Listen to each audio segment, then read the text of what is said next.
মহেশপুরে জামায়াতের নারী নেত্রীর ওপর হামলা, বিএনপি নেতার ছেলে গ্রেপ্তার। আশরাফুল আলমের ভিডিও চিত্রে দেখুন বিস্তারিত।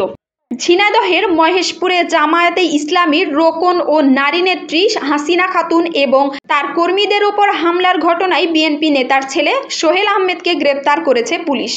আজ মঙ্গলবার 11 মার্চ ভোররাতের দিকে উপজেলার ভৈরবা এলাকা থেকে তাকে গ্রেপ্তার করা হয়। গ্রেপ্তারকৃত সোহেল বাঁশবাড়িয়া ইউনিয়ন বিএনপির যুগ্ম সাধারণ সম্পাদক আব্দুল কাদেরের ছেলে।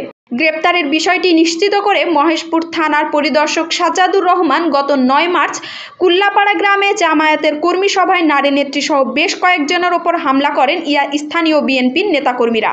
এ ঘটনায় উপজেলা জামায়াতে ইসলামীর রোকন হাসিনা খাতুন বাদী হয়ে মহেশপুর থানায় 5 জনের নাম উল্লেখ করে একটি মামলা দায়ের করেন। সে মামলায় তাকে গ্রেপ্তার করা হয়েছে, তাকে আদালতে সোপর্দ করা হয়েছে।